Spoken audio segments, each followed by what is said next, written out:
Hi வணக்கம். Coimbatore royal care multi speciality ஹாஸ்பிட்டல்லேருந்து இருதய நுண்துளை சிகிச்சை நிபுணர் டாக்டர் சிவபாலன் பேசுகிறேன். இன்றைக்கி நம்ம முக்கியமான தலைப்பு ஒன்று பார்க்க போகிறோம். அதாவது ஹார்ட் அட்டாக் பற்றி. அதுக்கு முன்னே ஒரு சின்ன திருக்குறள் மூலமாக ஆரம்பிக்கலாம். நோய் நாடி நோய் முதல் நாடி அது தணிக்கும் வாய் நாடி வாய்ப்பச் செயல். இதுக்கு அர்த்தம் நிறையா பேருக்கு தெரிஞ்சிருக்கும். அதாவது ஒரு நோயை பற்றி கண்டுபிடிக்கலை, அதோட காரணங்களை அறிந்து அந்த காரணத்திற்கான வழிமுறைகளை கண்டறிந்து அதற்கேற்ற மாதிரி நம்ம மருத்துவம் செஞ்சால் தான் சிறப்பான மருத்துவம் ஆகும்.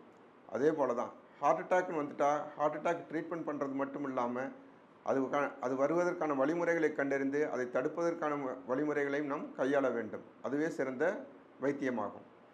ஹார்ட் அட்டாக் நம்ம ஊரில் இப்போல்லாம் சின்ன வயசுலேயே வருது. எதனால் வருது? அதுக்கு சில காரணங்கள் உண்டு. அதாவது நாங்கள் ஹார்ட் அட்டாக் ரிஸ்க் ஃபேக்டர்ஸ்ன்னு சொல்லுவோம். அதில் 2 வகையான ரிஸ்க் ஃபேக்டர்ஸ் உண்டு. மாடிஃபையபிள் ரிஸ்க் ஃபேக்டர்ஸ், நான் மாடிஃபையபிள் ரிஸ்க் ஃபேக்டர்ஸ். நான் மாடிஃபையபிள் ரிஸ்க் ஃபேக்டர்ஸுங்கிறது நம்ம என்ன வைத்தியம் பண்ணாலும் அதை மாற்ற முடியாது. அதோட தன்மை வீரியத்தை நம்ம குறைக்க முடியாது. உதாரணமாக நமது வயது. நம்ம வயதாகிறப்ப அதை நம்ம எதனாலையும் தடுக்க முடியாது. ஆகிறது தான். அதே போல் ஜெண்டர், மேல் ஃபீமேல்ஸ். யூஸ்வலாக ஆண்களுக்கு 55 வயதுக்கு மேலே தான் மாரடைப்பு வரும். பெண்களுக்கு 65 வயதுக்கு மேலே தான் மாரடைப்பு வரும்.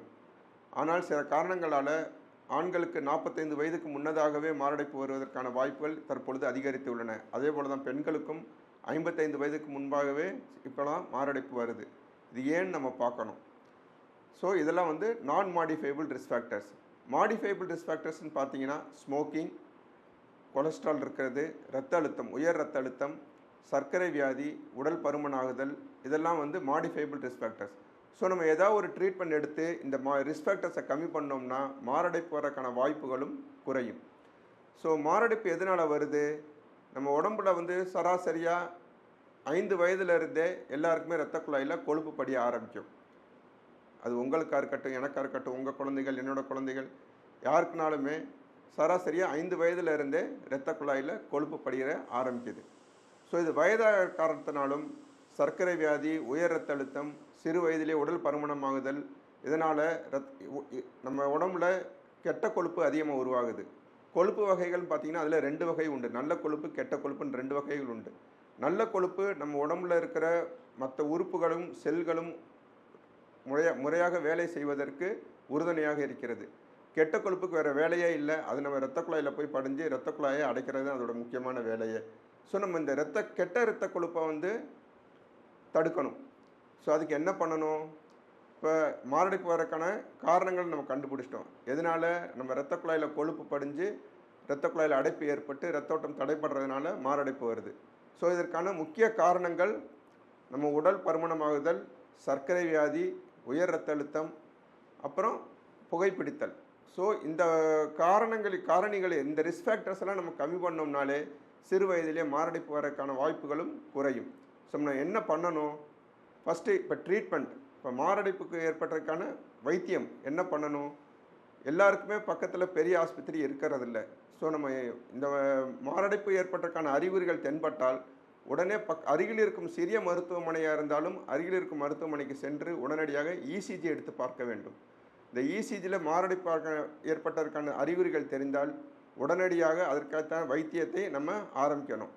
பக்கத்திலே பெரிய ஆஸ்பத்திரி, அதாவது ஆஞ்சியோபிளாஸ்டி பண்ணுற வசதி இருக்கக்கூடிய பெரிய ஆஸ்பத்திரி பக்கத்தில் இருந்ததுன்னா உடனடியாக அங்கே சென்று முறையாக பலூன் ட்ரீட்மெண்ட் பண்ணோம்னா நம்ம அந்த அடைப்பை நீக்கி விட்டு இரத்த ஓட்டத்தை சரி பண்ணுறது மூலமாக நம்ம இருதயத்தை பாதுகாக்க முடியும்.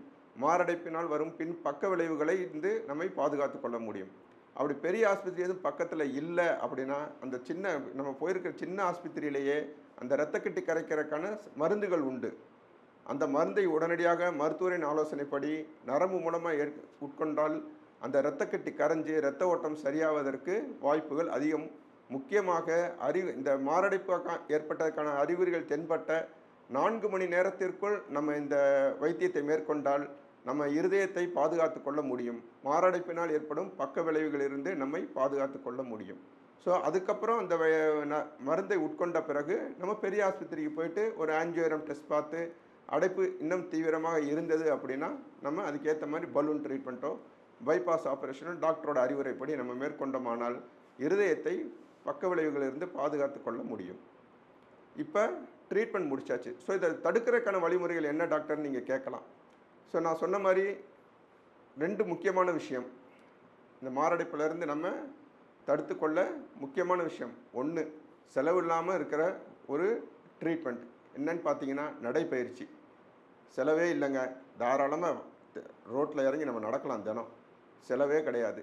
கை வீசி தினம் ஒரு அரை மணி நேரம் 4 கிலோமீட்டர் நடக்கிற மாதிரி கை வீசி வேகமாக நடந்தீங்கனாலே சர்க்கரை வியாதி, உயர் ரத்த அழுத்தம் வருவதற்கான வாய்ப்புகள் குறையும், உடல் எடையும் குறையும். 2வது உணவு கட்டுப்பாடு. உணவு கட்டுப்பாடுனா உடனே சாப்பாட்டு அளவை கம்மி பண்ணுறது இல்லைங்க. நேரத்தில் சாப்பிட்ணும், சரியான அளவில் சாப்பிட்ணும். அதுதான் உணவு கட்டுப்பாடுங்கிறது. நிறையா பேர் உணவு கட்டுப்பாடுங்கவும் ஒரு வேளை பட்டினி கிடக்கிறேன், 2 வேளை சாப்பிட்றதில்ல, ஒரு வேளை மட்டும்தான் நல்லா சாப்பிட்றேன் அப்படின்னு சொல்லுவாங்க. அப்படியெல்லாம் கிடையாது. உணவு கட்டுப்பாடுங்கிறது சரியான நேரத்தில் சரியான அளவில் முறையான உணவை உட்கொள்வது தான் உணவு கட்டுப்பாடுக்கான அர்த்தம். ஸோ என்ன பண்ணணும் உணவில்? நம்ம வறுத்தது பொரிச்சது அதிகமாக சேர்க்கக்கூடாது. எண்ணெய் பதார்த்தங்கள், அதாவது இந்த அப்பளம், வடகம், ஊறுகாய், இந்த சிப்ஸு, போண்டா, பக்கோடா இதெல்லாம் அளவை குறைச்சிக்கணும். அதாவது மாரடைப்பு வருவதற்கு முன்னே. சர்க்கரை வியாதி, உயர் ரத்த அழுத்தம் இருக்கிறவங்க இதை சுத்தமாகவே தவிர்க்க வேண்டும். அசைவம் என்ன சாப்பிட்லாம் டாக்டர்? எனக்கு அசைவம் சாப்பிடாம இருக்க முடியாதுன்னு சொல்கிறவங்களுக்கு அதுவும் உண்டு. அதாவது முட்டையில் வெள்ளைக்கரு சாப்பிட்லாம், மீன் குழம்புல போட்டு தினமும் கூட சாப்பிடுங்க, ஆனால் வறுத்து சாப்பிடாதீங்க. சிக்கன் மாதத்தில் 1 முறையோ 2 முறையோ சின்ன சின்ன துண்டாக குழம்புல போட்டு சேர்த்துக்கலாம், வறுக்க வேணாம். மற்றபடி இந்த மட்டன், அப்புறம் கருவாடு அதெல்லாம் தவிர்க்க வேண்டும். பழங்களும் காய்கறிகளும் நிறையா சேர்த்துக்கங்க. அதன் மூலமாக நம்ம உடம்புக்கு நிறைய நார்ச்சத்து கிடைக்கும்.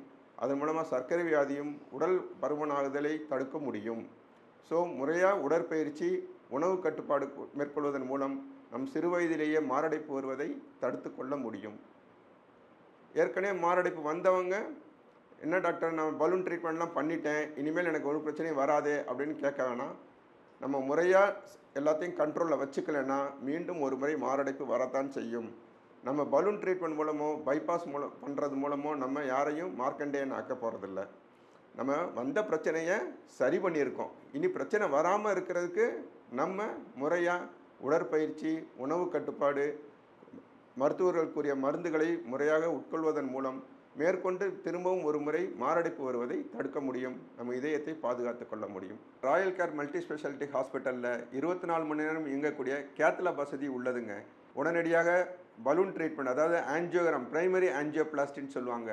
அது மூலமாக நம்ம இருதயத்துக்கு இரத்த குழாயில் இருக்கிற அடைப்பை நீக்கி விட்டு இரத்த ஓட்டத்தை சரி பண்ணி அவங்களோட இருதயத்தை பாதுகாத்து மாரடைப்பிலிருந்து ஏற்படும் பக்க விளைவுகளையும் தடுக்க முடியும்.